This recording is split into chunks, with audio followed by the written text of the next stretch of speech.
En esta unidad desarrollaremos diferentes temas. Uno de ellos son los principios de justicia constitucional, los cuales se encuentran plasmados en el artículo 2 de la Ley de Justicia Constitucional, es decir, la Ley 983.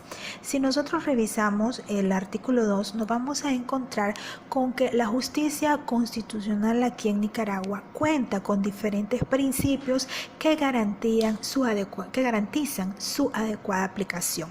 Tenemos, por ejemplo, el principio de supremacía constitucional, teniendo en cuenta ya, como lo hemos estudiado, que la Constitución política es la carta fundamental de la República. Ya nosotros hemos conversado lo suficiente en clase como para comprender por qué razón se constituye como la norma suprema del Estado. Y bajo ese principio, todas las leyes de carácter secundario, reglamentos y todo el tipo de ordenanza que se emitan dentro del ordenamiento jurídico nacional debe de estar supeditado a la jerarquía normativa que respete la supremacía de la Constitución política. De lo contrario, una ley, reglamento o cualquier tipo de ordenamiento que se dicte en contra de los preceptos constitucionales tiene carácter de inaplicabilidad, ¿verdad?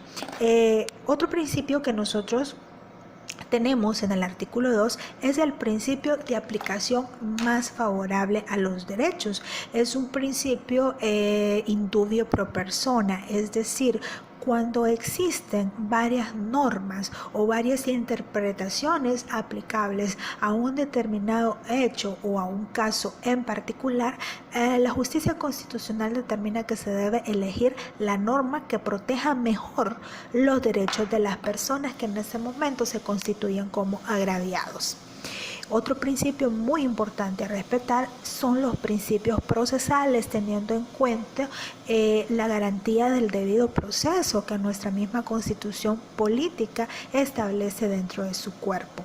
Dentro de estos principios procesales tenemos la obligatoriedad de impartir justicia constitucional, es decir, que no se puede bajo ninguna circunstancia suspender o negar el acto de impartir justicia cuando existen contradicciones entre normas o por oscuridad o por falta de una norma jurídica. Cuando estas situaciones se dan, se puede trabajar en diferentes formalidades que ya están establecidas por la ley. Por ejemplo, se puede trabajar con el derecho comparado o con norma supletoria.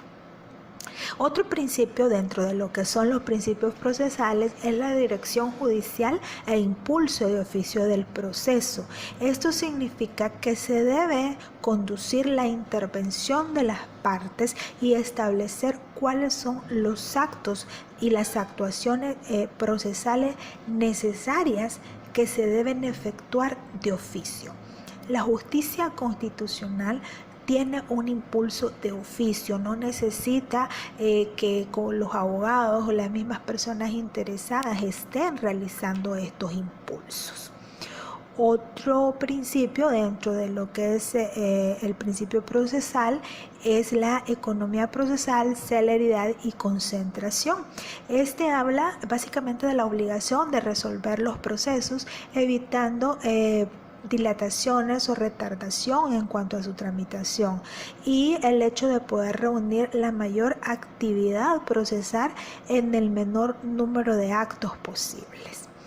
Con respecto a la comprensión efectiva, esto se refiere a que toda resolución debe ser fundamentada en hecho y en derecho, ¿verdad? Y los razonamientos expuestos, es decir, el cuerpo de la resolución debe ser de fácil comprensión para las partes que intervienen en el proceso y para toda la población. Una sentencia de carácter constitucional no debe ser extremadamente técnica en cuanto a su lenguaje, porque debe estar diseñada para una comprensión elemental de toda la población, sin importar las condiciones de estudio que puedan tener las personas.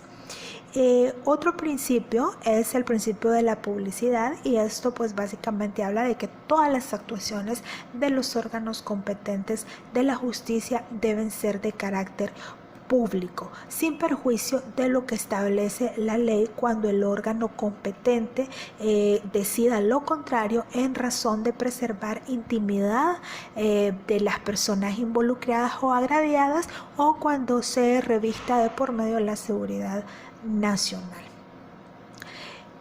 La tutela judicial efectiva se refiere a que toda persona tiene derecho a acceder a los órganos competentes de justicia constitucional, por supuesto, observando y cumpliendo los requisitos y los presupuestos establecidos por la ley.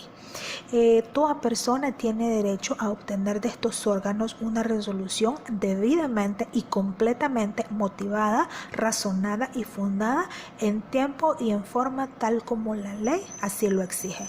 Para este caso tenemos nosotros aquí en Nicaragua la Ley de Justicia Constitucional. Finalmente tenemos el principio de obligatoriedad del precedente constitucional. Aquí nos estamos refiriendo a los parámetros interpretativos de la Constitución que ya están fijados por los órganos competentes de justicia constitucional, ¿verdad? Todo esto tiene conocimiento y tiene fuerza vinculante. Los órganos competentes únicamente pueden alejarse de lo dicho en determinados supuestos similares única y exclusivamente de forma explícita y argumentada dentro del cuerpo de la sentencia, y garantizando los principios de progresividad de los derechos, la vigencia del Estado democrático y del derecho social, pero sobre todo del aspecto de la justicia.